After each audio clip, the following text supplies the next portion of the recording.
राधे राधे। राधे राधे महाराज जी। महाराज जी, ईश्वर के प्रति सच्चे प्रेम की पहचान क्या है और मैं उसे अपने भीतर कैसे जगा सकता हूँ? जिया न जाए। भाई जी महाराज श्री हनुमान प्रसाद पोद्दार जी महाराज एक प्रेम दर्शन में लिखते हैं, शायद इसको ही इश्क कहते हैं, जैसे कोई दिल को मसला करे। एक पीड़ा, उर्दू में उसे इश्क कहते हैं, हिंदी में उसे प्रेम कहते हैं। पीड़ा एक इष्ट के लिए एक पीड़ा, एक विरह, एक व्याकुलता, एक तड़पन। प्रेम की जो अवस्था है, चरम अवस्था तो बताई नहीं जा सकती, क्योंकि अनिर्वचनीयम प्रेम स्वरूपम, प्रेम के स्वरूप का प्रवचन नहीं हो सकता, वचन के द्वारा उसे बताया नहीं जा सकता। प्रतिक्षण वर्धमानम, क्योंकि वो प्रतिक्षण बढ़ता रहता है। सूक्ष्मतरम, बड़ा सूक्ष्म विषय प्रेम है। अनुभव स्वरूपम, वो केवल अनुभव में आता है। कामना रहितम, उसमें कोई कामना नहीं होती। हृदय में एक व्याकुलता, जब से तुम बिछुरे पिए प्यारे, कबहु न पायो चैन, दरस बिन दूखन लागे नैन। अपने प्यारे के लिए न रात्रि में नींद आती है, न भोजन अच्छा लगता है, न हंसना अच्छा लगता है, न कोई भोग अच्छा लगता है, न कोई बातचीत अच्छी लगती है। नारायण हरि भजन में ये पांचों न सुहात, विषय भोग, निद्रा, हंसी, जगत प्रीति, बहुबात।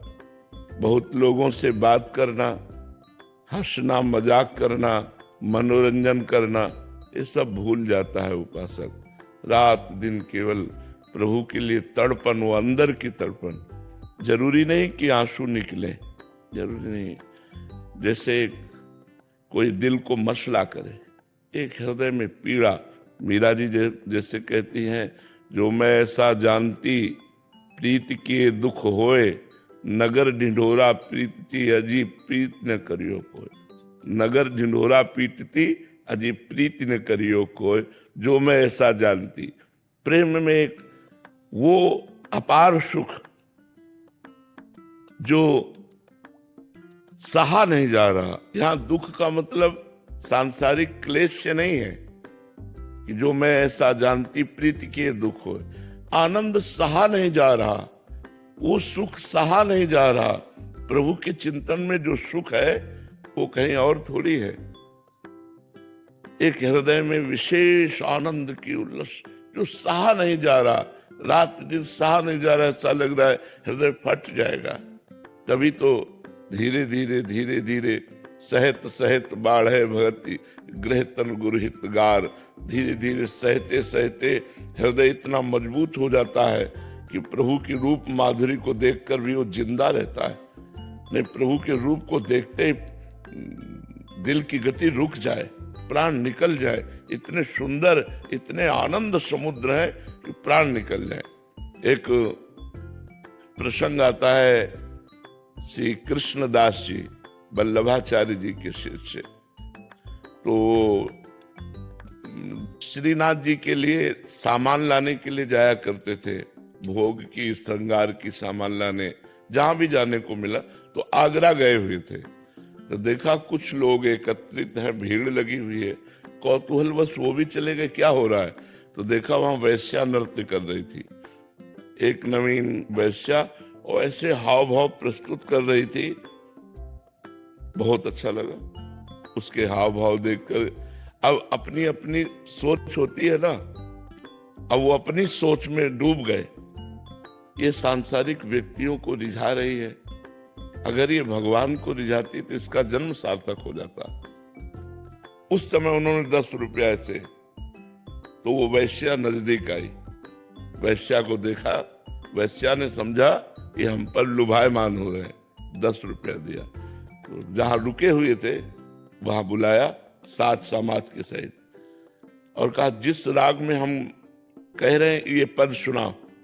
वो प्रवीण वैश्या थी, आलाप लेकर के उसी राग में, और जैसे उन्होंने कहा ऐसा अभिनय करो जैसे सामने बादशाह बैठा हो, और बादशाह के सामने जिस लिहाज से नृत्य किया जाता वैसा नृत्य।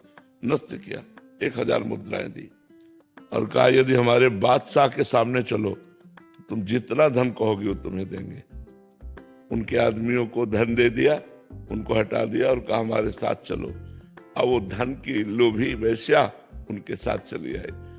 अब पूरे ब्रजमंडल में बदनामी हो गई कि कृष्णदास जी इतने बड़े महात्मा और 60-70 वर्ष के, बोले नए यौवन अवस्था की वेश्या को लाए हैं। अब संतों का दिमाग अलग होता है ना। अब समाज में तो ये निंदा होने लगी कि अरे यार इनकी बुढ़ापा में बुद्धि वैश्या में लग गई यार, भगवान की बड़ी विचित्र माया है। अपनी कुटिया के बगल में कुटिया बनवाई रहने के पास, और समस्त ब्रजमंडल के जो गिरिराज जी के जैसे मानसी गंगा, राधा कुंड, श्याम कुंड, ललिता कुंड, अप्सरा कुंड, सब में स्नान करवाया उसको।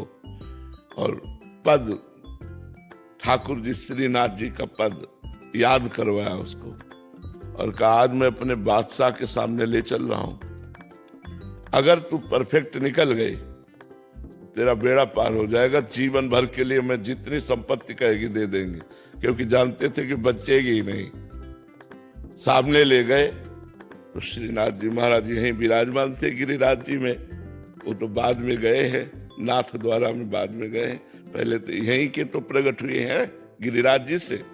श्रीनाथ जी के सामने जो मंदिर गिरिराज जी में है ले गए और कहा नृत्य शुरू कर, और साजबाज अपने समाजियों का, और जे भी नृत्य करके ऐसे किया और ऐसे दृष्टि गई, देखा कोटि कोटि काम को मूर्छित करने वाले ललित त्रिभंगी।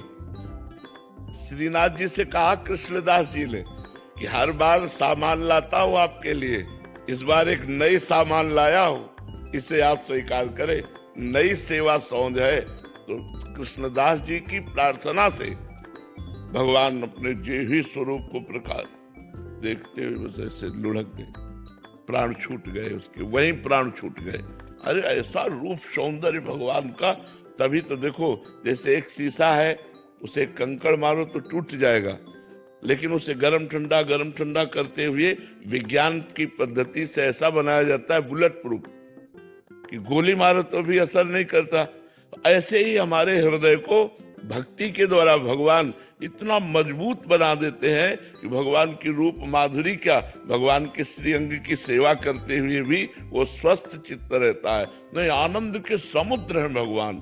हम लोग क्षुद्र आनंद बिंदुओं को, जैसे प्यासा आदमी ओस कण चाटे, ऐसे हम भोगों से अपनी आस मिटाना चाहते हैं, प्यास मिटाना चाहते हैं, और हैं भगवान के अंश, इसलिए हमारी प्यास कहीं मिटती नहीं। हमें चाहिए आनंद समुद्र जहां दुख का लेस नहीं, वो है श्री भगवान। जब उनके लिए व्याकुलता पैदा हो जाए, यही प्रेम का कि न खान पान ते भावे है, नहीं कोमल वसन सुहावे है, सब विषय लगे ते खारा है, हरि आशिक का मग न्यारा है। जो भगवान का आशिक है उसका कुछ अलग ही स्वरूप रहता है। कहीं कोई रुचि नहीं, कहीं कुछ अच्छा नहीं लगता जगत में, बस वो यही खोज करता रहता है कैसे भगवान